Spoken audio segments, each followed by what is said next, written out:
Thank you, Vishen Bhai. A very learned speaker today present with us and very renowned as far as the northern region is concerned. That is Shri Kaushik Shekhar Kaushik ji, who is also known as a wisdom guru and a very renowned speaker, as I told earlier. And today we got an opportunity and his time that he is going to address us. CA Bishan Shah, Secretary of the branch, CA Jay Motwani, Vice Chairman of branch, Vice Chairman of Vikasa Students Association, and various other members who are present here and also present virtually on YouTube. I welcome you all to this particular session right now on spirituality. And this is, you can say, the 8th Sunday, consecutive Sunday, right? Where every evening we are having different speakers, very learned speakers who address us that how we can learn many things. We can learn the gems of wisdom from our sculptures, right? Like Bhagavad Gita or any other, you can say, the document of our Indian culture. And friends, I'm happy to say that right now, I also came from a cricket tournament. It is just the finals are going on. And for the first time, Ahmedabad branch hosted Women's Cricket League. And it is to end. And really, it was so surprising and to see that women members and women students can play so well a cricket in a very superb form. And friends, various other programs are also there in the time to come. Also, we are having on 16th and 17th January, the international conference of CA students. So if you have yet not registered for the same, I request you to register. And there are n number of programs. I'm not taking time to announce that because we are so lucky to have Kaushik ji with us. So he's going to address us. So without taking time, I'll request Khushi, she's present here, to introduce.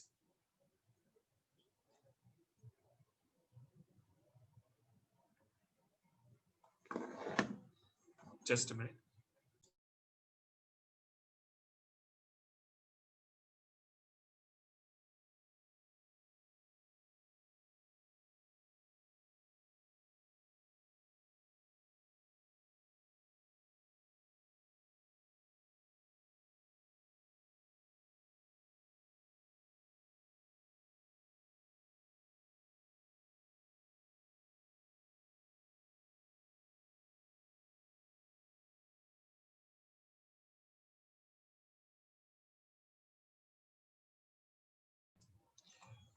Jay, can I request you to introduce our speaker, sir?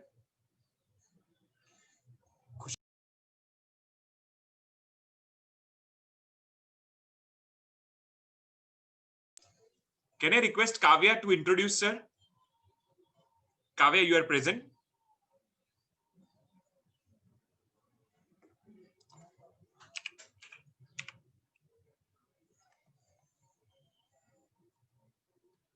Yes, Kavya.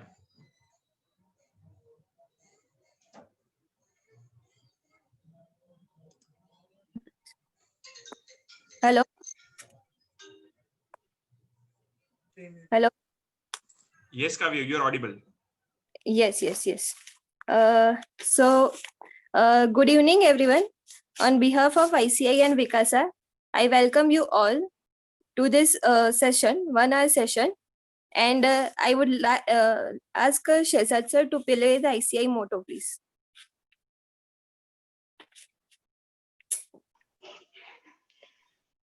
Kavya, you have to give introduction of Kaushik sir. Motto has been already played. Okay. So please give Sorry. introduction of today's learned Okay. faculty. Sorry for the delay. So we have here with us Mr. Shekhar Kaushik. He is the corporate trainer, author, and psychotherapist. He is serving leading companies in different sectors like automobiles, pharmaceutical, education, textiles, and PSUs as a behavioral scientist. He comes from a spiritual family background and known as the wisdom guru. His practical approach to understand our legendary scriptures and the logical concepts to understand our ancient Indian science are admirable. Recently, he launched a course on Srimad Bhagavad Gita on his online platform so that people can understand the esoteric knowledge of the most trusted book ever. He is the master of mysterious science of Dhyan Dharan Samadhi, Vishyapna, Yognindra, and lucid dreaming. Currently, he is also serving 23 branches of ICI in 3 regions: NIRC, CIRC, and WIRC. So yes, being a fellow CAs and CA students, we all are intelligent, that we understand. However, do we have the capability to think differently? That's what we have to think in our 1 hour session. So I guarantee you all that this 1 hour session of on this first Sunday of New Year will fill you up with lots of knowledge and motivation. We have now, I please invite Mr. Shekhar Kaushik to hand over the mic, please. Introduction. Welcome, sir. Welcome. Thank you. I request all to mute their mics, please. Yes, Kaushik, sir. There is some technical issue, Bishan bhai. Today people are unable to unmute from here. I think so. Let me do that. Yes, Kaushik ji. Thank you, sir. Kavya, you can switch off your video also.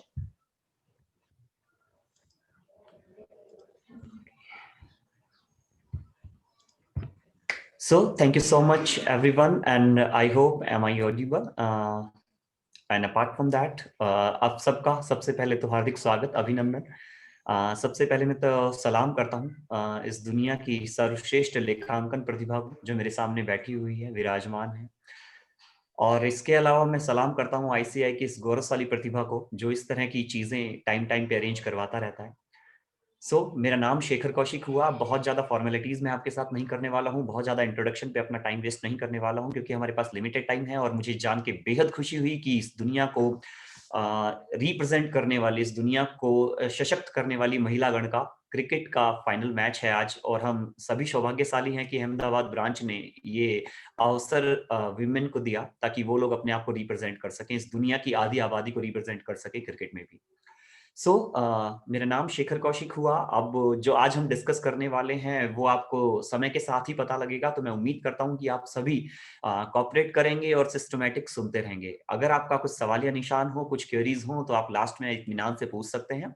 समय का ध्यान रखते हुए हम चीजों को थोड़ा सा फास्ट मूव करवाएंगे। आज जो हम डिस्कस करने वाले हैं वो एक बहुत प्यारा टॉपिक है साइकोलॉजी में, जिसका नाम है इंटेलिजेंस और इंटेलेक्ट। ये जो टॉपिक और कॉन्सेप्ट मैंने उठाया है वो श्रीमद् भगवद गीता का एक छोटा सा कॉन्सेप्ट है, जिसके बारे में आज हम लोग डिस्कस करने वाले हैं। सबसे पहले तो क्या है श्रीमद् भगवद गीता? हम उस कॉन्सेप्ट को समझते हैं। बहुत से वेबिनार आप लोगों ने लिए होंगे इस पेंडेमिक के दौरान, बहुत सी चीजें ऐसी है जो आप लोगों ने डिस्कस की होगी, तो ये आप अच्छे से जानते हैं। श्रीमद् भगवद गीता वो स्क्रिप्चर है जिसके बारे में बोला जाता है कि दुनिया की सबसे विश्वसनीय किताब है। ऐसा क्यों बोला जाता है आखिर कि दुनिया के हर सवाल का जवाब श्रीमद् भगवद गीता में छिपा हुआ है? ऐसा किस लिए कहा जाता है कि दुनिया की बेहतरीन से बेहतरीन मोटिवेशनल स्पीकर, दुनिया के बड़े से बड़े राइटर्स, इस दुनिया की हजारों यूनिवर्सिटीज ऐसी हैं जो श्रीमद् भगवद गीता को एज अ सिलेबस अपने स्कूल में, अपने यूनिवर्सिटीज की क्लासेस में पढ़ा रही हैं। क्या आधार है श्रीमद् भगवद गीता के पास ऐसा कि दुनिया की हर समस्या का समाधान हम उस नजरिए से देख सकते हैं जो श्रीमद् भगवद गीता में छिपा हुआ है? तो श्रीमद् भगवद गीता एक तरफ पांडव हैं और दूसरी तरफ कौरव हैं, जो आप सब लोगों ने इतिहास में महाभारत के समय में पढ़ा है या हो सकता है टीवी में देखा हो। पांडु के पुत्र पांडव हैं और दूसरे उनके चचेरे भाई हैं धृतराष्ट्र के पुत्र कौरव। उन दोनों को लेके हस्तिनापुर जो साम्राज्य है उनका, उनके लिए विवाद उत्पन्न होता है और दोनों युद्ध क्षेत्र के बीचों बीच आ जाते हैं। अब इस किसी भी कहानी को या किसी भी कथानक को समझने से पहले किसी भी कहानी के पात्रों को समझना जरूरी है कि एक्चुअल में वो पात्र हैं कौन से, जिस वजह से वो सारी की सारी चीज, वो काव्य संग्रह संग्रहित हुआ, वो एपिक क्रिएट हुआ, जिस वजह से हम उस चीज को डिस्कस कर रहे हैं। तो दो पात्र हैं मेरी नजर में जो श्रीमद् भगवद गीता में हमारे सामने होते हैं, सम्मुख होते हैं। पहले हैं अर्जुन और दूसरे हैं भगवान श्री कृष्ण। अर्जुन कौन है? पांडु के सबसे योग्य पुत्र, पांडवों के एक भाई जिनका नाम है अर्जुन। रणक्षेत्र के बीच में श्री कृष्ण जो उनके रथ का सारथी बने हुए हैं, महाभारत के युद्ध के समय में श्री कृष्ण जो अर्जुन के रथ के सारथी बने हुए हैं, श्री कृष्ण को कहते हैं कि हे महादेव, हे कृष्ण, मेरे रथ को बीचों बीच ले जाके, युद्ध भूमि के बीचों बीच ले जाके खड़ा कर दीजिए ताकि मैं देख सकूं मेरे प्रतिद्वंदी कौन है, जिनके सामने मुझे युद्ध करना है, वो लोग कौन है, कौन कौन है जो इस रण क्षेत्र में युद्ध करने के लिए मेरे सामने उपस्थित हुआ है। और जब श्री कृष्ण अर्जुन के रथ को बीचों बीच ले जाके खड़ा करते हैं तो अर्जुन अपने हथियारों को सरेंडर करके डालकर रथ के बीचों बीच बैठ जाते हैं और अर्जुन के मन में विषाद पैदा होता है, डिप्रेशन, साइकोलॉजिकल टर्म में डिप्रेशन पैदा होता है। और अर्जुन के उस डिप्रेशन को मिटाने के लिए, और अर्जुन के डिप्रेशन का जो आधार है, इस बात को हमें समझना पड़ेगा कि वो लॉजिकल है। आप में से कितने लोग ऐसे हैं, अगर मैं इस बात को बिल्कुल प्रैक्टिकली अप्रोच के साथ आपके सामने रख दूं, हम में से कितने लोग ऐसे हैं जो अपने टीचर के सामने लड़ना चाहेंगे? हम में से कितने लोग ऐसे हैं जिन्होंने हमको दक्ष किया है, इस काबिल बनाया है कि हम अपनी जिंदगी को सुचारू रूप से चला सके? तो हम में से कितने लोग ऐसे हैं जो अपने ही टीचर के सामने लड़ सकेंगे? अर्जुन के डिप्रेशन का आधार है गुरु द्रोणाचार्य, जो उनके सामने खड़े हुए, जिन्होंने शस्त्र विद्या सिखाई है। मैं उनके ऊपर शस्त्र कैसे चलाऊं? मेरे भाई हो सकता है अधर्मी है, लेकिन अपने ही भाइयों से युद्ध क्यों करूं कृष्ण? मेरे पास कोई जेन्युइन रीजन नहीं है, मेरे पास कोई व्यक्तिगत कारण नहीं है कि मैं कौरवों का भी वध करूं। लेकिन अगर अधर्म की वजह से उन्होंने अधर्म किया, द्रौपदी के साथ बहुत कुछ गलत किया, उसके बाद भी अगर मुझे कौरवों का वध कर देना चाहिए, तो भीष्म पितामह का वध क्यों करूं? गुरु द्रोणाचार्य का वध क्यों करूं? विदुर की नीतियां मेरे सामने खड़ी हैं, जिन वजह से मैंने अपनी लाइफ को पूरी तरह से डेवलप और डिजाइन किया है। मैं उन नीतियों से युद्ध कैसे करूं? अब अर्जुन जो हथियार को छोड़कर रथ के बीचों बीच बैठ जाते हैं और अर्जुन को विषाद पैदा होता है, उत्पन्न होता है। अर्जुन के उस विषाद को मिटाने के लिए भगवान श्री कृष्ण ने जो ज्ञान दिया, वो ज्ञान एक काव्य संग्रह के रूप में विरचित हुआ, जिसका नाम है श्रीमद् भगवद गीता। तो पहले पात्र हैं अर्जुन, और अर्जुन की भूमिका इसलिए भी महत्वपूर्ण है, किसी भी ज्ञान में किसी शिष्य की भूमिका इसलिए महत्वपूर्ण होती है क्योंकि उस ज्ञान से पड़ने वाला व्यापक प्रभाव क्या होने वाला है सिविलाइजेशन पे, सोसाइटी पे आने वाले समय में, उस दिए हुए ज्ञान का कितना प्रभाव होने वाला है, ये डिसाइड करने वाला वो शिष्य होता है जो उस ज्ञान को ग्रहण करता है। उसकी पात्रता क्या है, वो कितना योग्य है उस चीज को ग्रहण करने के लिए। और समझने और सोचने वाली बात यह है कि अगर हम बात करें तो पांचों पांडवों में युधिष्ठिर सबसे श्रेष्ठ थे, सबसे बड़े थे, धर्मराज थे। धर्म की परिभाषा युधिष्ठिर से बेहतर कोई नहीं जानता था, लेकिन फिर भी श्री कृष्ण ने ज्ञान देने के लिए अर्जुन को चुना। उसका आधार जानते हैं आप क्या है? दो वजह है मेरे पास अर्जुन के अर्जुन होने की। पहली वजह तो यह है कि जिस समय एकलव्य से गुरु द्रोणाचार्य ने शिक्षा के बदले उनका अंगूठा मांग लिया था, अंगूठा दान में मांग लिया था गुरु दक्षिणा के रूप में, तो आप ताज्जुब करेंगे उस बात का सबसे ज्यादा विरोध करने वाला अगर कोई था तो वो थे अर्जुन। सबसे पहले उस बात का अगर किसी ने विरोध किया था वो अर्जुन थे। दूसरी वजह, एक बार देवराज इंद्र स्वर्ग भ्रमण के लिए अर्जुन को अपने साथ स्वर्ग लेके जाते हैं, और वहां उर्वशी जो स्वर्ग की अप्सरा है, उर्वशी का मन अर्जुन पर आ जाता है, वो मोहित हो जाती है अर्जुन पर, और देवराज इंद्र के कहने पर अर्जुन के समीप चली भी जाती है। लेकिन अर्जुन ने उस पराई स्त्री को चिमटे से छूने तक से मना कर दिया कि मैं हाथ तक नहीं लगाऊंगा क्योंकि पराई स्त्री है। और इस वजह से अर्जुन की जो भूमिका है या अर्जुन के लिए जो रिस्पेक्ट है वो बहुत व्यापक और बहुत बड़ा है। दूसरे जो पात्र हैं वो आप और मेरे परिचय के मोहताज नहीं है, हम लोगों के परिचय के मोहताज नहीं है। उनका नाम है इस चराचर जगत को व्याप्त करने वाले भगवान श्री कृष्ण। और श्री कृष्ण की व्याख्या करना मेरे नहीं, इस दुनिया के किसी भी व्यक्तिगत इंसान की शायद बस की बात नहीं है। और यकीन मानिए, जो इंसान इस बात का दावा करता है कि वो श्री कृष्ण के चराचर रूप को जान गया है या समझ गया है, तो या तो वो भ्रमित है, इल्यूजन में है, और या फिर झूठ बोल रहा है। श्री कृष्ण को जान लेना या समझ लेना गूंगे के उस गुड़ की तरह है, जिसने गुड़ खा तो लिया है लेकिन उसको बोलकर बता पाने में असमर्थ है। तो मेरे शब्दकोश में ऐसे शब्द पर्याप्त नहीं है जो श्री कृष्ण के पूर्ण रूप की व्याख्या कर सके। तो दो पात्र है जिस वजह से जिसको हमको श्रीमद् भगवद गीता से शुरू में डिस्कस करना जरूरी है। अब श्रीमद् भगवद गीता को शुरू करने से पहले एक बहुत प्यारा कॉन्सेप्ट है। श्रीमद् भगवद गीता को तो इस पूरे समय के दौरान, 1 घंटे के दौरान श्रीमद् भगवद गीता के 700 श्लोकों को डिस्कस करना लगभग असंभव है, लेकिन एक छोटा सा पार्ट है श्रीमद् भगवद गीता का जिसका नाम है अंतःकरण चतुष्टय, सबकॉन्शियस, जो हमने बहुत हाइपोथेटिकली काफी बुक्स में पढ़ा है, थ्योरीज में पढ़ा है, बड़े बड़े राइटर्स ने लिखा है। उस पार्ट को as a psychological trainer, as a psychotherapist अगर मैं आप लोगों को बताऊं तो शायद बहुत बेहतरीन तरीके से मैं बता सकता हूं आपको। अब एक बार उस कॉन्सेप्ट को डिस्कस करने के लिए आपको मेरे साथ स्क्रीन पे चलना पड़ेगा। तो मैं उम्मीद करता हूं कि आप सभी लोग मेरे साथ शिद्दत से जुड़े हुए हैं और उसी इंटेंसिटी के साथ सुन रहे हैं जिस इंटेंसिटी से मैं आपको बताना चाहता हूं।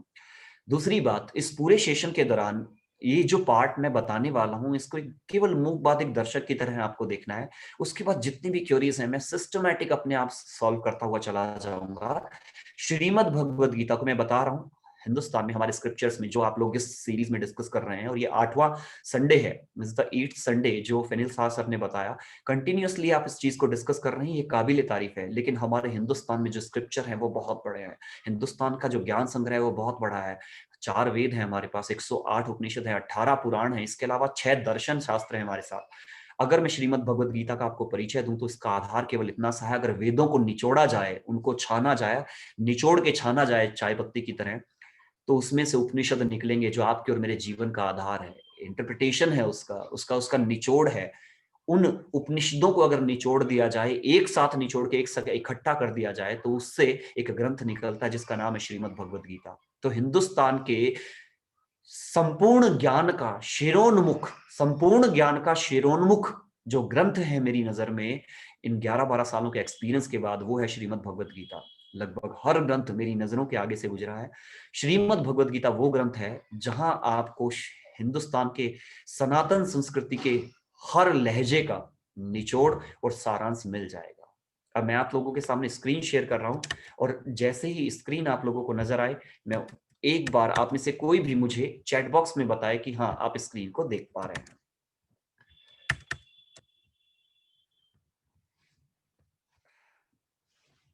So I hope you can see the screen. I hope you can see the Yes, screen. sir. Yes. चलिए, so there are 3 states of a mind. Actually हम जिसकी बात करने वाले हैं आज वो है हमारा दिमाग, ठीक है, mind. This basic concept between brain and mind. Brain is a biological factor, mind is a psychological factor. 3 अवस्थाएं हमारे दिमाग की होती हैं जिनको बोला जाता है कॉन्शियस, सबकॉन्शियस, अनकॉन्शियस। कॉन्शियस मतलब जागृति, हमारी जो व्यक्तिगत खुद की पहचान है, जिसको श्री कृष्ण ने श्रीमद् भगवद गीता में आत्मा का नाम दिया है। नयन शस्त्राणि छिद्यन्ति नयन ददति पावकः न चेक्लेदयन्ता पुनः शोषयति मारुतः। आत्मा वो है जिसको जलाया नहीं जा सकता, खत्म नहीं किया जा सकता, काटा नहीं जा सकता, हवा उड़ा नहीं सकती, पानी गला नहीं सकता, वो आत्मा है। जो एल्बर्ट आइंस्टाइन ने भी अपनी थ्योरीज में काफी हद तक बोला है, energy can't be generated, can't be destroyed. जो आपके अंदर एनर्जी रहती है, जो सूक्ष्म एनर्जी हमारे अंदर रहती है, जिसको हम सूक्ष्म शरीर बोलते हैं, वो एक्चुअल में हमारा कॉन्शियस स्टेट ऑफ माइंड है, जो हमारा खुद का वजूद है। आपका नाम आपकी एक्चुअल में पहचान नहीं है, जो शरीर हमारे पास है वो हम खुद एक्चुअल में है नहीं। हमारे अंदर जो प्राण निवास करते हैं, जो हमारा सोर्स ऑफ एनर्जी है, वो कॉन्शियस स्टेट ऑफ माइंड है। सब कॉन्शियस वो है जो back and the mind work करता है। अनकॉन्शियस जब आत्मा से परमात्मा का मिलन हो जाता है, साइकोलॉजिकल मैनर में नहीं, मैं आपको बिल्कुल सिंपल तरीके से समझा रहा हूँ। कॉन्शियस स्टेट ऑफ माइंड वो है जो विचारों को पैदा करता है। आपकी जिंदगी में पैदा होने वाले विचार, जितने भी विचार पैदा होते हैं, वो कॉन्शियस स्टेट ऑफ माइंड करता है। सब कॉन्शियस उन्हीं विचारों को स्टोर करता है, और जब जरूरत होती है हमारे दिमाग से वही विचार सबकॉन्शियसली निकल के आते हैं। और इसी वजह से मैक्सिमम लोग अपनी जिंदगी को सबकॉन्शियस स्टेट ऑफ माइंड से ड्राइव करते हैं। This is the biggest problem of youth specially. हम जो यूथ हैं उनकी सबसे बड़ी प्रॉब्लम है कि हम सबकॉन्शियस के साथ मैक्सिमम टाइम उलझे हुए रहते हैं। इस सारी चीजों को साइकोलॉजिकल मैनर में आप छोड़ देंगे। अब मैं आपको समझाता हूं कि एक्चुअल में कॉन्सेप्ट क्या है। तो सब जिस तरह से हमारे दिमाग की 3 अवस्थाएं होती हैं, कॉन्शियस जब हम जागृत है, अनकॉन्शियस जब हम जागृत नहीं है, बेहोशी भी उसी में आएगी, हमारा कोमा के अंदर चला जाना भी उसी में आएगा, जब हमने ड्रग्स ले ली है, डिसऑर्डर पर्सनैलिटी आ गई, वो भी उसी में आएगी। मैं बोल रहा हूँ सबकॉन्शियस क्या है। जिस तरह से हमारे दिमाग की 3 अवस्थाएं होती है, 3 स्टेट्स ऑफ माइंड, उसी तरह से हमारे सबकॉन्शियस के 4 भाग होते हैं, जो श्रीमद् भगवद गीता में श्री कृष्ण ने अंतःकरण चतुष्टय, एक बहुत छोटा सा टॉपिक है, 4-5 श्लोक का एक बहुत छोटा सा टॉपिक है, उसके अंदर भगवान श्री कृष्ण ने कहा है कि हमारे अंतःकरण के 4 भाग होते हैं, जिनका नाम है मन, बुद्धि, चित्त और अहंकार। There are 4 parts of a subconscious state of mind, and these are मन, बुद्धि, चित्त और अहंकार। अभी ये एक्चुअल में क्या है, इनको समझना हमारी जिंदगी का एक्चुअल सॉल्यूशन है। अगर हमने इसको समझ लिया तो मैक्सिमम टाइम हमें समझ में आ जाएगा कि हमारी जिंदगी एक्चुअल में किस आवरण पे चल रही है। इस चीज को साइकोलॉजिकल मैनर में कहते हैं सबकॉन्शियस स्टेट ऑफ माइंड के 4 पार्ट्स हैं, and these are intelligence, emotion, perception and intellect. Emotions कहाँ से पैदा होते हैं, परसेप्शन कहाँ से पैदा होते हैं, आपका इंटेलेक्ट डिजाइन कैसे होता है, ये हमारी बुद्धि क्या होती है, आपका आईक्यू क्या है, आपका इंटेलिजेंस क्या है, ये सारे का सारा part subconscious state of mind का है। एक एक करके हम इन चारों भागों को समझते हैं और उसके बाद देखते हैं कि हम कहाँ तक चीजों को स्टिक कर पाते हैं। सबसे पहला, बुद्धि क्या है हमारी? बुद्धि है क्या? किसको बोलते हैं इंटेलिजेंस? सो लिसन केयरफुली। जब भी हम अपनी जिंदगी की किसी चीज को सॉल्व करना चाहते हैं, हमारे सामने आई किसी भी समस्या को सॉल्व करना चाहते हैं, तो दिमाग के जिस हिस्से का इस्तेमाल करते हैं वो इंटेलिजेंस है आपका, जो लॉजिक्स पैदा करता है, जो जो आपको लॉजिकल या रीजनिंग करने के लिए आपकी हेल्प करता है, या आपको लॉजिकल कॉन्सेप्ट पे समझने में आपकी हेल्प करता है। बुद्धि वो है जो जिज्ञासु प्रवृत्ति की है, जो क्यूरियस होती है, जो हर एक चीज को नए नजरिए से देखने का तरीका देती है आपको।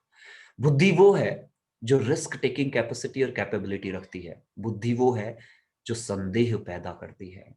आपकी जिंदगी में किसी भी समस्या को आप सॉल्व करना चाहते हैं, तो सॉल्व करने के लिए जिस मेथोडोलॉजी का इस्तेमाल करेंगे आपको दीवार पे चढ़ना है, सीढ़ी चढ़ने में जिस मेथोडोलॉजी का इस्तेमाल करने वाले हैं आप, वो मेथोडोलॉजी लगाना आपकी बुद्धि का काम है। आज से पहले आपके साथ जो कुछ भी नहीं हुआ है और आप किसी नई चीज को देखना, जानना, सुनना और समझना चाहते हैं, तो आपका इंटेलिजेंस काम करता है। जस्ट फॉर एन एग्जांपल, आज से पहले अगर आपको ये बात नहीं पता थी, अगर आपको ये बात नहीं पता थी कि हमारे ही सबकॉन्शियस के 4 भाग होते हैं, तो इस बात को समझने के लिए, जो मैं कॉन्सेप्ट आज आपको समझा रहा हूं, इस बात को समझने के लिए आप अपने दिमाग के जिस स्तर का इस्तेमाल कर रहे हैं, वो आपका इंटेलिजेंस है, वो आपकी बुद्धि है। इसका मतलब, मैं इसको शॉर्ट कर देता हूं और फिर से रिपीट करता हूं। What is the intelligence actually? जब भी हम कुछ नया जानना, देखना, सुनना और समझना चाहते हैं, तो इंटेलिजेंस वर्क करता है। जब भी हमारी जिंदगी में कुछ नया हो रहा है और उसको समझना है हमें किस वजह से हो रहा है, तो इंटेलिजेंस वर्क करता है। अपनी ही समस्या से निकलने के लिए, चाहे मैथमेटिक इक्वेशन आप सॉल्व कर रहे हैं, इक्वेशन सॉल्व करने के लिए जिस मैथोडोलॉजी को आप अप्लाई करेंगे, वो अप्लाई करवाने वाला आपका इंटेलिजेंस है। और ये इंटेलिजेंस जब अप्लाई करवाता है, तो वो लॉजिक्स ढूंढता है, इसी तरह से वो रीजनिंग लगाता है। अब इसी वजह से वो डाउट्स पैदा करता है हर एक चीज में। जो आप स्केप्टिसिज्म की बातें करते हैं चार्टर्ड अकाउंटेंसी में, जिस स्केप्टिसिज्म देता है वो आपका इंटेलिजेंस है। अब आपका स्केप्टिसिज्म कब डाउट में क्रिएट हो जाएगा वो हमें नहीं पता होता, लेकिन बुद्धि वो है जो रिस्क टेकिंग, जो जोखिम प्रवृत्ति रखती है, जो आपको संदेह पैदा करवाती है, जो कारण ढूंढने में आपकी मदद करती है, जो मेथोडोलॉजी लगाती है, किसी नई चीज को देखना, सुनना और समझना चाहती है, जो जिज्ञासु प्रवृत्ति की है, हर एक चीज में नयापन देखती है, जो जानना और समझना चाहती है, वो आपका इंटेलिजेंस है, वो बुद्धि है। Then what do you mean by mann actually? मन क्या है? तो मन क्या है? हर एक वो चीज जो आपके दिमाग को भा जाती है, आपको बहुत अच्छी लग जाती है, वो आपके मन में स्टोर होती है।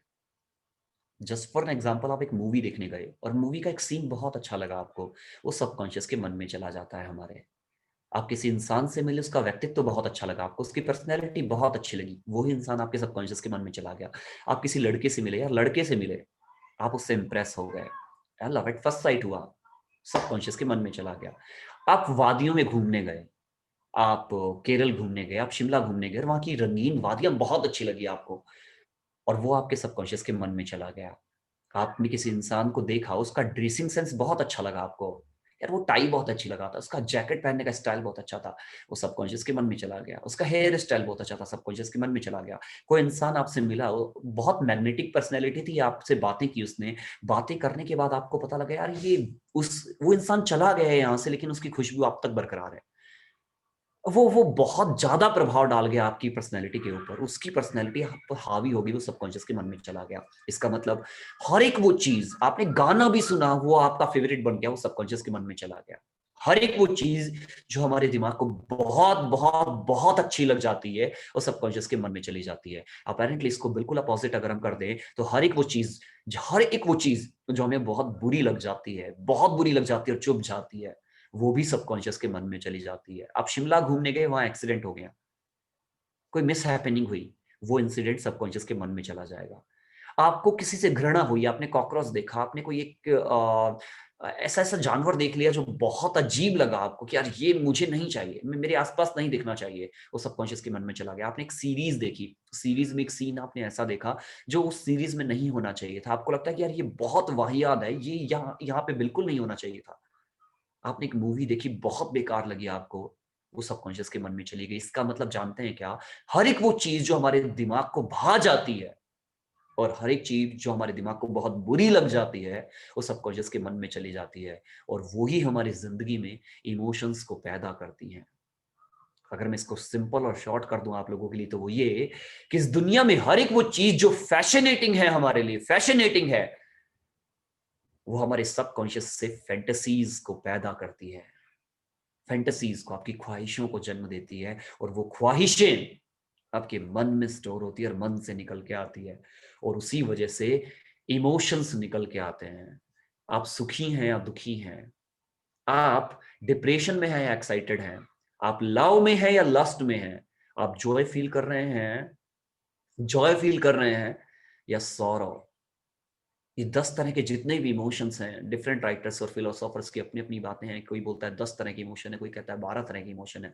जितने भी इमोशंस हमारी जिंदगी में निकल के आते हैं वो सारे के सारे इमोशंस एक्चुअली मन पैदा करता है।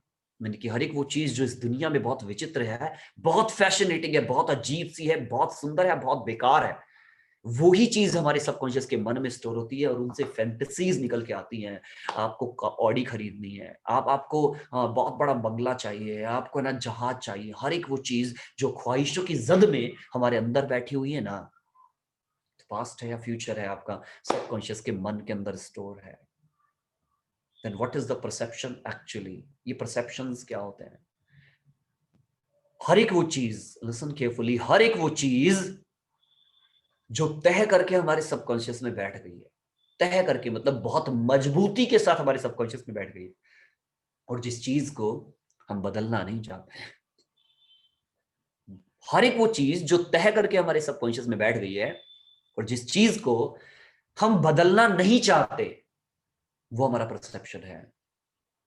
लेट मी क्लियर, हर एक वो चीज जो तह करके बहुत मजबूती के साथ हमारे अंदर बैठ गई है, बहुत मजबूती के साथ, और एक्चुअली हम उस चीज को बदलना नहीं चाहते। हमें नहीं पता वो जो चीज हमारे अंदर स्टोर है वो सही है या गलत, अच्छी है या बुरी, नेगेटिव है या पॉजिटिव, डजंट मैटर, बस बैठ गई है और हमने हर एक बैठी हुई चीज को अपनी जिंदगी का सच मान लिया है और हम उस चीज को बदलना नहीं चाहते।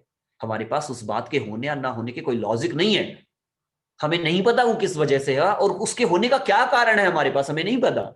हर एक वो चीज जो तय करके अंदर बैठ गई जिसको हम बदलना नहीं चाहते और सामने वाले के लॉजिक्स के साथ अपनी ही बात को जब जस्टिफाई नहीं होने देना चाहते, तो वो हमारा परसेप्शन है। लेट मी क्लियर इट, हर एक वो चीज जो अंदर बैठी हुई है जिसको सामने वाले के लॉजिक्स के साथ हम जस्टिफाई भी नहीं होने देना चाहते, हम चाहते नहीं कि ये बदले, वो ही हमारा परसेप्शन है। इसी के अंदर आती है हमारी सोशल रिस्पॉन्सिबिलिटीज या सामाजिक दायरा, आपका सोशल बाउंडिंग्स। इसी के अंदर आती है हमारे सुपरस्टिशंस, अंधविश्वास, काली बिल्ली का रास्ता काट देना, नजर का उतारना, ऐसा हो जाना, उल्टी चप्पल नहीं करना, वॉट एवर सॉन। इसी के अंदर आती हैं हमारी ट्रेडिशंस, परंपराएं। इसी के अंदर आती है हमारी रिचुअल्स, मान्यताएं। हर एक वो चीज जो अंदर बैठ तो गई है और हमें नहीं पता उसका आधार क्या है, हमें नहीं पता उसका लॉजिक क्या है। और कमाल की बात, सामने वाला अगर लॉजिक दे भी रहा है तो हम उसकी बात से जस्टिफाई होते ही नहीं है, हमें सुनना ही नहीं है, तेरी बात है जो मैं मानता हूँ बिल्कुल सही है। ये है perception. And you must be thinking, sir अगर परसेप्शन है तो श्रीमद् भगवद गीता में श्री कृष्ण ने उसको अहंकार का नाम क्यों दिया, अहंकार क्यों बोला? तो सुनिए ध्यान से, एक छोटा सा सवाल है आप सबसे मेरा। इस पूरी दुनिया में अगर किसी भी इंसान के साथ आपकी लड़ाई है तो लड़ाई किस लिए है, उस लड़ाई का आधार क्या है? इस पूरी दुनिया में अगर किसी भी इंसान के साथ आपकी नहीं बनती, मन मुटाव है आपका, आप एक्चुअल में उससे बनना नहीं, आपकी बनती नहीं है, आप एक्चुअल में उसके किसी पॉइंट ऑफ व्यू से खुद को ना रिलेट करते नहीं है। इस दुनिया में अगर किसी भी इंसान के साथ आपकी लड़ाई है तो उस लड़ाई का आधार आप जानते हैं क्या है? उस लड़ाई का आधार केवल इतना सा है कि तू गलत है, मैं सही हूं। जो तू जानता है वो गलत है, जो मैं जानता हूं वो सही है। जो तू बोल रहा है वो गलत है, जो मैं बोल रहा हूं वो सही है। और इसी वजह से परसेप्शन को ईगो कहा गया है। इस दुनिया एक इंसान जो जितने ज्यादा परसेप्शन रखता है अपनी जिंदगी में उतना बड़ा ईगोइस्टिक है। जानते हैं क्यों? क्योंकि वो अपनी ही बात को जस्टिफाई होने नहीं देना चाहता और किसी नई चीज को सीखना, समझना, जानना और सुनना बंद कर देता है।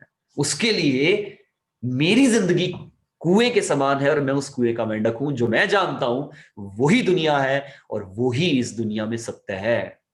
और सत्य की परिभाषा क्या है? मैं अपनी बात को जस्टिफाई नहीं होने दूंगा। हर एक वो चीज जो अंदर तय करके बैठ गई है और जिसको हम बदलना नहीं चाहते और अपनी बात से किसी चीज को जस्टिफाई नहीं होने देना चाहते, वो हमारी परसेप्शन है, जिसको अहंकार का नाम दिया गया है। Another one, then what do you mean by intellect actually? And this is the biggest concept according to me for youth especially. They are surviving their lives actually between intelligence and intellect. हमें maximum time पता ही नहीं होता कि चित्त है क्या, intellect है क्या। और इस पूरी दुनिया में जो भाग दौड़ है, इस पूरी दुनिया में अगर हम पीछा कर रहे हैं तो वो कर रहे हैं इंटेलिजेंस का। Actually then what is the intellect? Intellect क्या है? So listen carefully. इस दुनिया में हर एक इंसान को, श्री कृष्ण कहते हैं, इस दुनिया में हर एक इंसान को हर काम करते वक्त इस बात का एहसास होता है कि वो सही कर रहा है या गलत कर रहा है। Let me repeat the thing again. इस दुनिया में हर एक इंसान को हर काम करते वक्त इस बात का एहसास होता है कि वो सही कर रहा है या गलत कर रहा है। और ये जो बॉटम ऑफ द हार्ट आपकी आवाज निकल के आती है ना, बॉटम ऑफ द हार्ट आवाज निकल के आती है, वो इंटेलेक्ट होता है हमारा। और वो आपको घड़ी घड़ी, ट्रस्ट मी, घड़ी घड़ी आगाह करवाता है कि जो आप कर रहे हैं ना वो कितना सही है और उसमें कितना गलत है। पर हम उस इंटेलेक्ट को इग्नोर करते हैं। जानते हैं क्यों? क्योंकि हम मन, अहंकार, इन दोनों चीजों के फेर में उलझे हुए होते हैं। मैक्सिमम लोगों की जो जिंदगी गुजरती है वो जिंदगी या तो इमोशंस के फेर में गुजर जाती है और या फिर परसेप्शन के फेर में। या तो एक्चुअल में वो अहंकारी होता है या फैंटेसीज लेके जीता है, ख्वाहिशों की जद में जीता है। अब देखिए एक्चुअल में चित्त है क्या? आप शॉपिंग मॉल में शॉपिंग करने गए, अपने डिफरेंट प्रोडक्ट उठाए और टोकरी में डालें। बिलिंग काउंटर पे आप पहुंचे और बिलिंग काउंटर पे आपने क्या देखा कि बिलिंग पे जो गर्ल या बॉय था उसने आपका टैग उतारा, जैकेट का टैग उतारा और प्राइस टैग स्कैन करना भूल गया और आपकी झोली में डाल दिया। अब हम खुली आंखों से ये बात देख रहे हैं कि गलत हुआ है, लेकिन फिर भी हम उस चीज को लेके आ जाते हैं क्योंकि उसमें हमारा फायदा है। छोटा सा इंसिडेंट है ये, बिल्कुल छोटा सा इंसिडेंट है।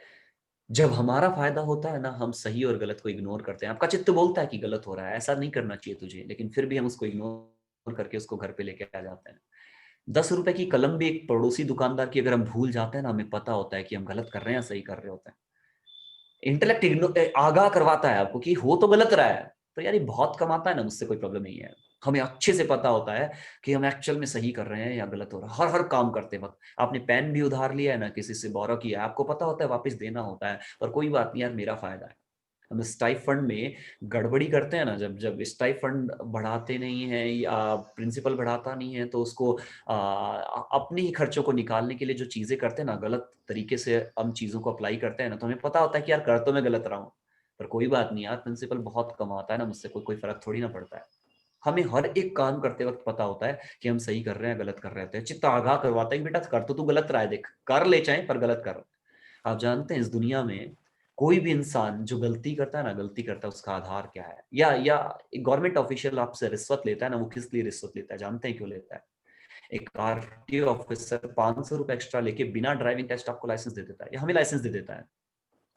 क्या उसे पता नहीं होता कि वो गलत कर रहा है सही कर रहा है? उसे पता होता है कि वो गलत कर रहा है, बिल्कुल पता होता है 100% की वो गलत कर रहा है। उसे पता है कि मैं 500 रुपए एक्स्ट्रा लेके लाइसेंस दे तो रहा हूं, लेकिन अगर किसी ने किसी को उड़ा दिया ना इसने, तो इस पे केस भी नहीं हो पाएगा। लेकिन पता है उसको रोक कौन देता है? उसको रोकने वाला और कोई नहीं है, उसको रोकने वाला उसका मन है। क्या यार बेटी का एडमिशन करवाना ना 1 करोड़ रुपए चाहिए, वो कहाँ से आएगा? चल मैं ले लेता हूँ, मुझे भी तो आईफोन चाहिए ना यार, बड़ी गाड़ी चाहिए ना यार, एक लग्जीरियस लाइफ चाहिए ना, वो कहाँ से आएगी? ये जो ख्वाहिशों की जद है ना, गलत काम करवाती है हमसे। परसेप्शन हमसे गलत काम क्यों करवाते हैं जानते हैं? हर एक इंसान को पता है, हर एक इंसान को पता है कि लोग गलत हो सकते हैं किसी एक पर्टिकुलर धर्म या समाज के। हर इंसान को पता है कि हर मुसलमान बेकार नहीं होगा, नहीं होगा, पर फिर भी हमारा परसेप्शन पता है क्या बोलता है कि अगर आज इनका विरोध नहीं किया ना तो फिर दिक्कत हो जाएगी। हर इंसान को पता है हर हिंदू बेकार नहीं है, पर अगर आज आज हमने एक साथ नहीं हुए ना हम लोग, तो फिर है ना ये माइनॉरिटी को दबा देंगे या अत्याचार करना शुरू कर देंगे हम पे। पता होता है कि आप गलत हैं, पर फिर भी हम परसेप्शन या इमोशंस की जद में होते हैं। श्री कृष्ण बोलते हैं श्रीमद् भगवद गीता में कि पाप के 5 स्थान हैं, 5 चीजें हैं जो गलत काम करवाती हैं, और उनमें 5 चीजों में 3 चीजें हैं मन, बुद्धि और अहंकार, और 2 चीजें हैं विषय और इंद्रियां। इंद्रियां आपसे पाप करवाती है क्योंकि आपको रसास्वादन में डाल देती है, रसास्वादन में, कंफर्ट में डाल देंगी आपको। विषय आपसे पाप करवाते हैं क्योंकि ख्वाहिशें पैदा करते हैं, वो भी मैटरिस्टिक होते हैं, हर एक चीज में उलझा देंगे। इमोशंस आपसे पाप करवाते हैं क्योंकि मेरी बेटी का एडमिशन है, मेरे बेटे का एडमिशन है, मेरे परिवार वालों की खुशी चाहिए, मुझे संपन्नता चाहिए। अहंकार आपसे पाप करवाते हैं क्योंकि आपको अपना ही गुलाम बना लेते हैं। अहंकार, हमारे ये अहंकार हमें गुलाम बना लेते हैं। बुद्धि पाप करवाती है क्योंकि संदेह पैदा करती है, और आप अच्छे से जानते हैं इन तीनों में से सबसे खतरनाक पार्ट है ना, वो है आपका इंटेलिजेंस। जानते हैं क्यों? क्योंकि ये संदेह पैदा करती है हर एक चीज में। 20-20 सालों के, मेरे 10 सालों की जर्नी में, काउंसलिंग की 10 सालों की जर्नी में मैंने 20-20 सालों के हेल्दी रिलेशन को डाइवोर्स में कन्वर्ट होते देखा है, कन्वर्ट होते देखा है। आप जानते हैं क्यों? क्योंकि संदेह बीच में आ जाता है, शक बीच में आ जाता है, और ये संदेह जद है आपके चित्त या परसेप्शन की। समझते हैं कैसे? ये इंटेलिजेंस का काम क्या है फिर हमारी जिंदगी में? फिर बुद्धि भगवान देता ही नहीं हमको, दी क्यों? इसका काम क्या है? सुनिए ध्यान से यार। 4 parts of subconscious state of mind, मन, बुद्धि, चित्त और अहंकार, इंटेलिजेंस, इमोशन, परसेप्शन और इंटेलेक्ट डेवलप कैसे होते हैं ये? एक्चुअल में there are 3 states of mind जो हमने पहली स्लाइड में देखा, कॉन्शियस, सबकॉन्शियस, अनकॉन्शियस। कॉन्शियस वो है जो विचारों को जनरेट करता है। क्यों? क्योंकि इंद्रियां जुड़ी हुई होती हैं उसी के साथ। आप पूरे दिन एक्चुअल में काम करते क्यों हैं? पूरे दिन जो आप काम करते हैं ना, वो किस लिए काम करते हैं? एक छोटा सा सवाल है, इस बात को बहुत बारीकी से ऑब्जर्व करिएगा आप। हम पूरे दिन जो काम करते हैं ना, पूरे दिन जो काम करते हैं, वो काम किसके लिए करते हैं? स्थूल के लिए या सूक्ष्म के लिए? मतलब आप खुद के लिए करते हैं या आपके शरीर के लिए करते हैं? आप पाएंगे हम पूरा दिन जो गुजार देते हैं ना मैक्सिमम काम करते हुए, वो शरीर की जद में गुजार देते हैं। आप जानते हैं, आप ऑफिस जाते हैं, ख्वाहिश लेके जाते हैं कि यार सैलरी मिलेगी, पैसा आएगा, पैसे से क्या होगा, मैं अच्छा बेड खरीद लूंगा, नींद आएगी। आप पढ़ाई क्यों करते हैं? अच्छी वाइफ मिलेगी, डिग्री होगी तो बहुत सारा पैसा कमाऊंगा, सुविधाएं मिलेगी और मैं सुविधाओं को भोगूंगा। आप एक्चुअल में खाना क्यों खाते हैं? क्योंकि शरीर है, एनर्जी चाहिए, चलता रहेगा, इंद्रियों का सुख मिलेगा। अगर मैं रसगुल्ला खाऊंगा तो उसकी चाशनी का स्वाद मुझे मिलेगा। पूरे दिन जो भी आप काम करते हैं ना, मैक्सिमम कामों की जद है, आपका बेस है आपका शरीर। और एक्चुअल में हम भूल जाते हैं कि हम कौन है। कॉन्शियस के लिए पूरे दिन कोई काम नहीं हो रहा, पूरे दिन हमारे लिए, हमारी चेतना के लिए, जागृति के लिए पूरे दिन काम नहीं हो रहा। और चेतना के लिए काम करना इतना आसान नहीं है, क्योंकि एक्चुअल में सबकॉन्शियस निकलने ही नहीं देता। तो कॉन्शियस वो है जो विचारों को पैदा करता है। आपने क्या देखा, क्या सुना, क्या समझा? इंद्रियां लगी, sight, vision, hearing, smell, taste, touch. इंद्रियां लगी तो विचार पैदा हुए, और वही विचार सबकॉन्शियस में स्टोर हुए। तो अब सुनिए, साइकोलॉजिकल मैनर क्या है मेमोरी का। जो भी हम चीज देखते, सुनते, समझते हैं, अपने न्यूज़पेपर में देखा, विकिपीडिया पे देखा, यूट्यूब पे देखा, सोशल मीडिया पे देखा, गूगल पे देखा, हर एक वो चीज आपने न्यूज मीडिया में देखा, किसी मैगजीन में पढ़ा, आपने देखा, सुना, जाना, समझा और पढ़ा। हर एक वो चीज जो इंद्रियों के माध्यम से आपके दिमाग तक ट्रैवल करती है, आपकी चेतना तक ट्रैवल करती है, उसको बोलते हैं इंफॉर्मेशन। साइकोलॉजिकल मैनर में उसको बोलते हैं केवल इंफॉर्मेशन। वही इंफॉर्मेशन जब हमारे अंदर स्टोर हो जाती है तो उसको बोलते हैं नॉलेज। और जिस इंसान की knowledge, trust me, I can elaborate here, right here, आपकी जितनी ज्यादा नॉलेज है ना, उतना IQ लो होता है हमारा, या जितनी नॉलेज होती है हमारे अंदर, उतना ज्यादा परसेप्शन होता है हमारे पास। अब जो चीज आपने देखी सुनी जानी और समझी वो इंफॉर्मेशन है दिमाग के लिए, बिना सोचे बिना जाने बिना समझे आपने उस चीज को जब स्टोर कर लिया, वो चीज अंदर बस गई, तो वो बनी नॉलेज आपकी, नॉलेज। और जब उस इंफॉर्मेशन के ऊपर आप अपना इंटेलिजेंस अप्लाई करते हैं तो वो बनता है आपका इंटेलेक्ट, ना कि परसेप्शन। इंटेलेक्ट यानी कि आप अपनी जिंदगी में दो चीजों को डेवलप करेंगे, या तो नॉलेज होगी या विजडम होगा, या तो परसेप्शन होगा या इंटेलेक्ट होगा। हम एक्चुअल में किस किस खोज में हैं पूरे दिन? हम ज्ञान की खोज में, नॉलेज की खोज में है, समझ की खोज में नहीं है। And there is a big difference between knowledge and understanding, actually knowledge and wisdom. हम पूरे दिन एक्चुअल में नॉलेज के लिए जहां से पढ़ाना, देखा, सुना, जाना, समझा, मतलब विकिपीडिया से उठाया आपने, गूगल से उठाया, उसको सच मान लिया। आपको पता ही नहीं है दुनिया की जो सबसे बड़ी यूनिवर्सिटीज है ना आजकल, गूगल और विकिपीडिया के नाम से चल रही हैं, इस पे परोसे जाने वाला ज्ञान है क्या? हमने बिना सोचे, उसकी बिना रीजनिंग किए, बिना अपना इंटेलिजेंस लगाया, उसको स्टोर कर लिया। और जब इंटेलिजेंस अप्लाई करते हैं तो इंटेलेक्ट बनता है। आप अपनी जिंदगी में इंटेलेक्ट को रखेंगे या परसेप्शन को रखेंगे, ये आपको डिसाइड करना होता है। अब एक बात बताइए मुझे, एक छोटा सा सवाल है आप सबसे, मेरा एक छोटा सा सवाल है, और अगर आप मुझे लिख के बता पाए, चैट बॉक्स में अगर लिख के बता पाए, तो मैं कायल हो जाऊंगा आपका। आप सब ने इतिहास की जद में एक नाम सुना है जिसका नाम था Ravan. And I hope so for clear, Ravan एक नाम सुना है आप सब ने, रावण, राइट? एक छोटा सा सवाल है मेरा साहब, रावण का इंटेलिजेंस कैसा था, बुद्धि कैसी थी रावण की? कौन बताएगा मुझे? Is there anyone who can tell me कि सर रावण का इंटेलिजेंस कैसा था? And you must be thinking, sir बहुत लाजवाब था। ऑब्वियस, रावण का इंटेलिजेंस बेहद लाजवाब था। ऐसा बताते हैं रावण प्रकांड पंडित था, चारों वेदों की ऋचाएं रटी पड़ी थी रावण को। रावण, ऐसा बताते हैं साहब, सबसे बड़ा ज्योतिषाचार्य था उस समय का, 9 के 9 ग्रह उसके पास बंदी थे। रावण वो था जो भगवान शंकर की सबसे विकट और जटिल प्रार्थना, जो बोलने और समझने में आपके और मेरे लिए जटिल है, वो विरचित करता है, जिसका नाम है शिव तांडव स्तोत्रम। जटा तवी गलत जल प्रवाह पावित स्थले गलेवलंब लंबिताम भुजंग तुंग मालिकाम डमन डमन डमनी नाद डमर वयम चकार चंड तांडवम तनूतु ना शिवा शिवम। ये जो प्रार्थना है ये रावण द्वारा विरचित है। आप सबने जाना, देखा, सुना और इतिहास में पढ़ा है, समझा तो शायद नहीं है, पर इतिहास में पढ़ा है कि रावण का इंटेलिजेंस बहुत अच्छा था, जो बताया और परोसा गया है हमारे सामने। एक छोटा सा सवाल है कि साहब भगवान श्री राम का इंटेलिजेंस कैसा था? ये राम का इंटेलिजेंस कैसा था? और ये बहुत विकट सी बात है आप लोगों के लिए कि सर समझ में नहीं आएगी, राम के बारे में तो हमने ऐसा कुछ पढ़ा ही नहीं है।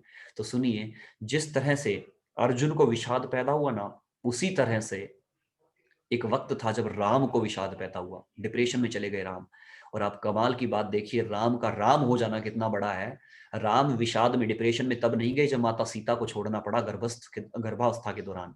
राम विषाद में तब नहीं गए जब लक्ष्मण मूर्छित हुए। राम विषाद में तब भी नहीं गए जब खुद को कमंडल उठा के वनवास जाना पड़ा। राम विषाद में तब गए जब राम का राज्याभिषेक होने वाला था, राज तिलक होने वाला था। राजा दशरथ ने डिसाइड किया कि मैं संन्यास ले लेता हूँ, राम राज्य की स्थापना करता हूँ। राम डिप्रेशन में चले गए। उन्होंने बोला एक कांटों का ताज है, मुझे नहीं चाहिए, भरत को राजा बना दिया जाए, मैं सेवक बन के रह लूंगा। और कमाल की बात देखिए, राम का राज्याभिषेक बहुत जरूरी था।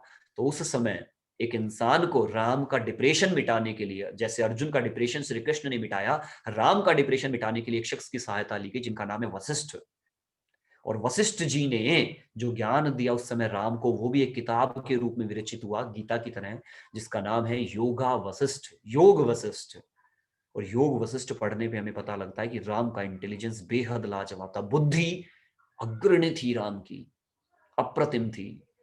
जानते हैं क्यों?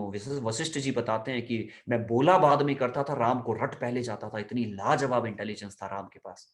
राम का और रावण का, राम का और रावण का, इन दोनों लोगों का इंटेलिजेंस लाजवाब था साहब, दोनों का लाजवाब था। फिर राम में और रावण में फर्क किस बात का था साहब? आप जानते हैं किस बात का फर्क था? एक छोटी सी चीज का फर्क था कि रावण ने साहब अपनी पूरी जिंदगी अपने इंटेलिजेंस का इस्तेमाल किया अपने परसेप्शन को डेवलप करने में, और राम ने अपनी पूरी जिंदगी अपने इंटेलिजेंस का इस्तेमाल किया अपने इंटेलेक्ट को डेवलप करने में। राम के पास इंटेलेक्ट था और रावण के पास परसेप्शंस थे, और इसी वजह से रावण दुनिया का सबसे अहंकारी इंसान था, जो अंत समय तक बोलता रहा जो मैं जानता हूं वो सही है, जो तुम जानते हो वो गलत है, जो मैं बोल रहा हूं वो सही है, जो आप बोल रहे हो वो गलत है। और अंत समय तक मेघनाथ ने, कुंभकर्ण ने, विभीषण ने अंत समय तक रावण को समझाया कि भगवान राम की पत्नी को, भगवान राम की पत्नी को आपको छोड़ के आना चाहिए। मंदोदरी ने समझाया कि दूसरे की स्त्री का व्याभिचार करना शायद आपकी मर्यादा को शोभा नहीं देता, लंकेश हैं आप, छोड़ के आइए। पर अंत समय तक रावण ने बोला जो मैं बोल रहा हूं ना वो सही है, जो तुम बोल रहे हो वो गलत है। और इसी वजह से रावण इस दुनिया का सबसे अहंकारी इंसान था, क्योंकि खुद का गुलाम था, खुद की सोच का गुलाम था। और इतिहास उठा के देखिए, अहंकार में तीन गए, अहंकार में तीन गए, धन, वैभव और वंश। यकीन ना हो तो देख लो रावण, कौरव, कंस।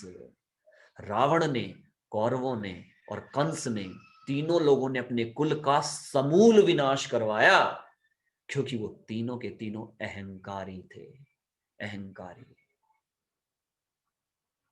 एक शख्स जो बीटेक है, टेररिस्ट बनता है, बुद्धि उसके पास भी है। एक शख्स जो एरोनॉटिक साइंस पढ़ के हिंदुस्तान जैसा देश जो जीवन में मंगल ढूंढा करता था, मंगल ग्रह की यात्रा तक लेके जाता है, जिसका नाम है डॉक्टर एपीजे अब्दुल कलाम साहब।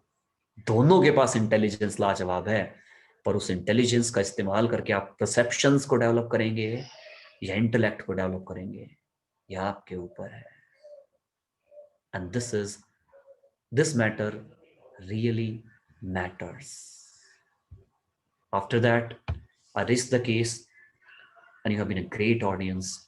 Seriously, thanks for patience listening. मैं इससे ज्यादा अगर आपको टाइम दूंगा तो शायद फिर बहुत लंबा आपको और मुझे चलना पड़ेगा। But there are 4 parts of subconscious state of mind: मन, बुद्धि, चित्त और अहंकार। हम ज्यादातर या तो मन के गुलाम हैं क्योंकि ख्वाहिशों की जद में उलझे हुए हैं, या तो पास्ट में या फ्यूचर में है। प्रेजेंट है आपका कॉन्शियस, जिसको हम एंजॉय कर ही नहीं पा रहे। वास्तविकता क्या है, यथार्थ क्या है, सच्चाई क्या है, उससे ना चाहते हुए भी हमने मुख मोड़ रखा है, मुंह को फेर रखा है, क्योंकि हमें नहीं पता कि सींचना किसको है, किस पेड़ को सींचना है। That was a simple concept of Shrimad Bhagavad Gita. अब श्रीमद् भगवद गीता को समझना, उसके हर कॉन्सेप्ट और हर चीज को समझना आपकी जिंदगी के हर सवाल का निराकरण कर सकता है, निराकरण कर सकता है, सॉल्व कर सकता है, रिजॉल्व कर सकती है हमारी जिंदगी की हर एक प्रॉब्लम को हम। लेकिन डिपेंड करता है कि हम उस ज्ञान को कितना लॉजिकल कॉन्सेप्ट के साथ देखते हैं, अपनी बुद्धि का इस्तेमाल कितना करते हैं। इस संपूर्ण जगत में ज्ञान को रट लेना समझ विकसित नहीं करेगा। मैं ताज्जुब करता हूं साहब, कई कई लोग इस यात्रा में मैंने ऐसे देखे हैं जिनको श्रीमद् भगवद गीता कंठस्थ है, 700 के 700 श्लोक श्रीमद् भगवद गीता के याद हैं लोगों को, लेकिन समझ है या नहीं ये नहीं कहा जा सकता। आप एक्चुअल में अपनी जिंदगी में समझ विकसित करते हैं या ज्ञान के पीछे पड़े हुए हैं, ये आपको डिसाइड करना है। और समझ एक्चुअल में ज्ञान की मोहताज नहीं है। आप थोड़ा जानते हैं, पर जितना भी जानते हैं वो कमाल जानते हैं, ये महत्वपूर्ण है। Thank you so much, Fenil Shah ji, so giving me the opportunity to address all of the participants, and thank you so much. इसके अलावा मैं आपकी कोई भी हेल्प कर सकता हूं तो मैं यहीं बैठा हुआ हूं। Over to you, sir. Thank you. Yes, sir. Thank you very much. So if any participants has any question, then please do write in the chat box. I guess we can take 2 or 3 or 5 questions as per Kaushik sir's wish. So if anyone has a question, then definitely we can take it. Sir, thank you so much for giving us wisdom. Thank you, sir. Thank you. Wisdom, I can say. If you accept anything in the life, then I can say that your perception will be much more lower and you can develop your intellect. That is what I can summarize in this 8th lecture. While learning, try to learn these situations or in this lectures. I guess there is one question that, sir, how to overcome negative or fearful thoughts? So if you Amar can- Amar ji का एक question है ये छोटा सा कि sir overcome कैसे करें negative और फियरफुल थॉट्स को। तो बेटा इसके लिए तो साइकोलॉजिकल पूरा मैनर मुझे आपको समझाना पड़ेगा, पर मैं पैरासिटामोल की तरह आपको सॉल्यूशन दे जाता हूँ। अगर आपको नेगेटिव और फियरफुल थॉट्स से बचना है तो एक बहुत छोटी सी कहानी है कि एक है ना रूम के अंदर जब अंधेरा होता है ना, अंधेरा होता है तो एक्चुअल में आप उस अंधेरे को किस नजर से देखते हैं कि पूरा का पूरा रूम अंधेरे से भरा हुआ है, या फिर उस चीज को इस तरीके से देखते हैं कि इस रूम में लाइट की कमी है। ये दो प्रोस्पेक्टिव हैं आपको जिंदगी में देखने के। एक्चुअल में उसको आप अंधेरे की तरह देखते हैं या ये देखते हैं कि यार लाइट नहीं है, अगर लाइट होगी तो सब कुछ सही हो जाएगा। तो एक्चुअल में नेगेटिव थॉट्स कुछ भी नहीं है, पॉजिटिव थॉट्स का एब्सेंस है। आप अपनी जिंदगी में बिजी हो जाइए, जितना बिजी हो जाएंगे ना अब मूव ऑन कर पाएंगे चीजों से। सुडोकू खेलो बेटा, क्यूबिक सॉल्व करो, स्टैंड अप कॉमेडी की हेल्प लो, छोटी छोटी क्लिपिंग्स देख लो, ज्यादा अच्छा है आप लोगों के लिए। ऑर्फनेज में विजिट करो। इसके अलावा अगर आप कर सकते हो तो ओल्ड एज होम जाया करो। आपको काफी हद तक इन सब चीजों से निकाला जा सकता है। आप इन सब चीजों से निकल सकते हैं जो आपको ओवर थिंकिंग पे मजबूर करती हैं, जो सबकॉन्शियस में अंदर से रिटेन करके चलता रहता है ना, बार बार निकल के आता है और वो चलता रहता है, बैक एंड पे अपने आप चलता रहता है। उसको निकलने उससे हटने का सबसे अच्छा तरीका है, जितना अपने आप को बिजी कर लोगे, व्यस्त हो जाओगे, उतना ज्यादा बेनिफिट मिलने वाला है। अगर कर सकते हो, इंटेलिजेंस शार्प करना है तो सुडोकू खेलना चाहिए स्टूडेंट लाइफ में, आपको चेस खेलना चाहिए, क्यूबिक सॉल्व करना चाहिए। ये काफी हेल्प करते हैं आपके इंटेलिजेंस को, या टॉर्क बोलते हैं हम लोग साइकोलॉजी में जिसको।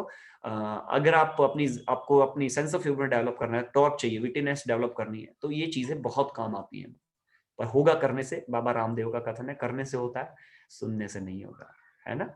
चलिए, अपार्ट फ्रॉम दैट एक और क्वेश्चन है, सीए सुशील ठक्कर ने पूछा है सर कि हाँ, सदगुरु Jaggi said intelligence is above intellectual but intelligence is above intellect but it looks in the contradiction with the presentation sir, please guide।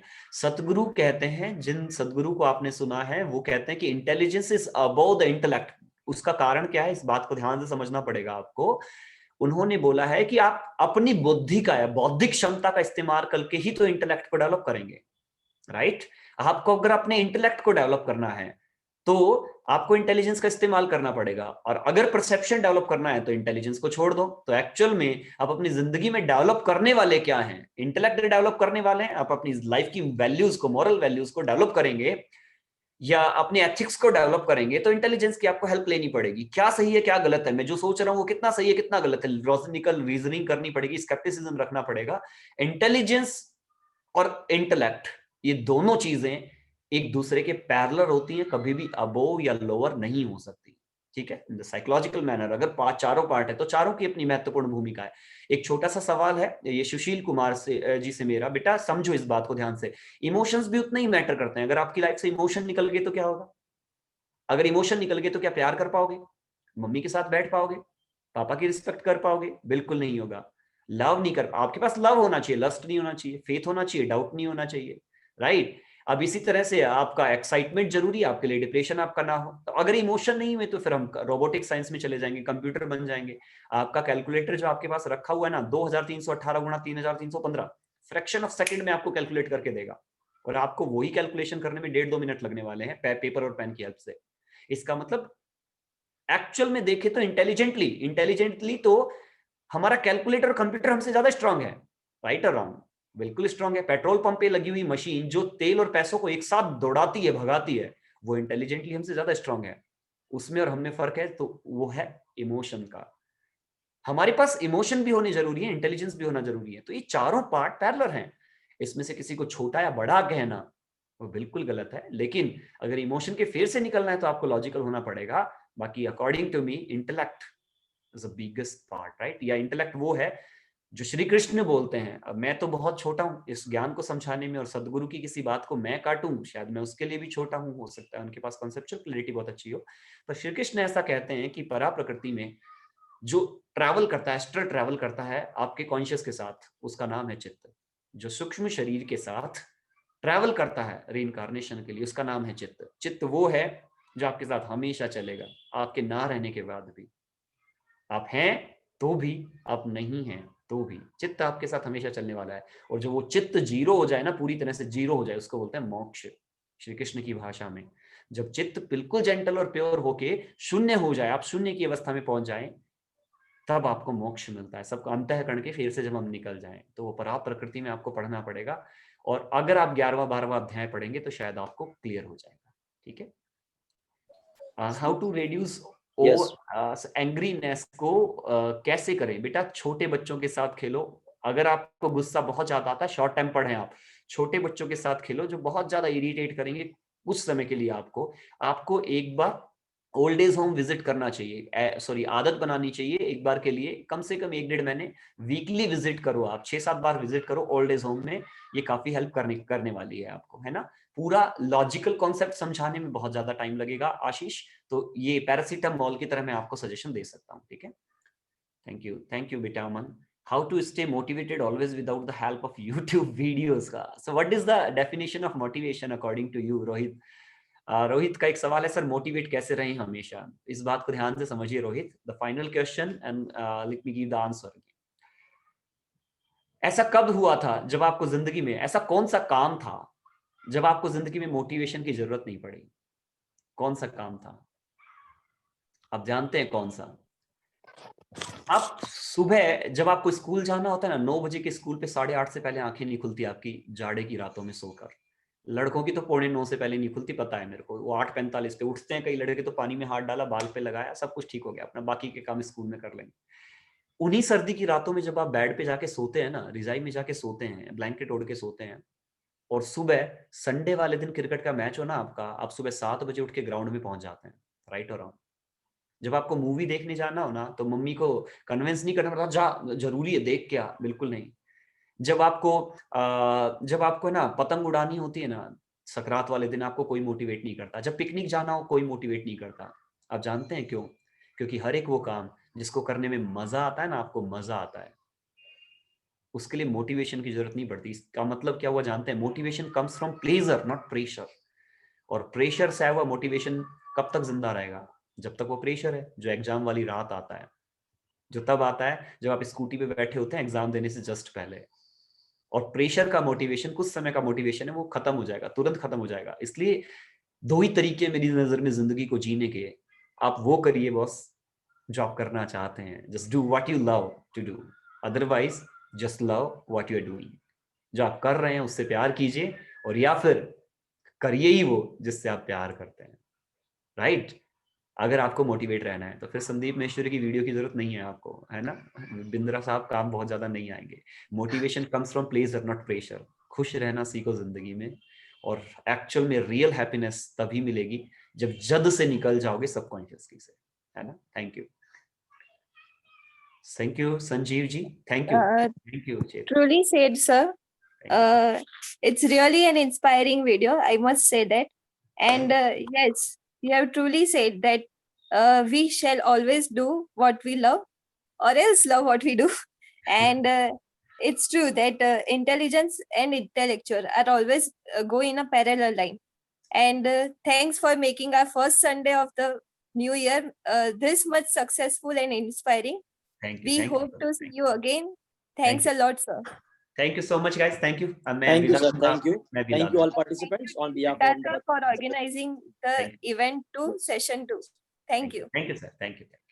Okay sir, Bishan ji, Yes, thank you, yes. thank you sir। We are चलिए, thank you। concluding this session here. We'll meet next week again. Thank you. Bye bye। Thank you.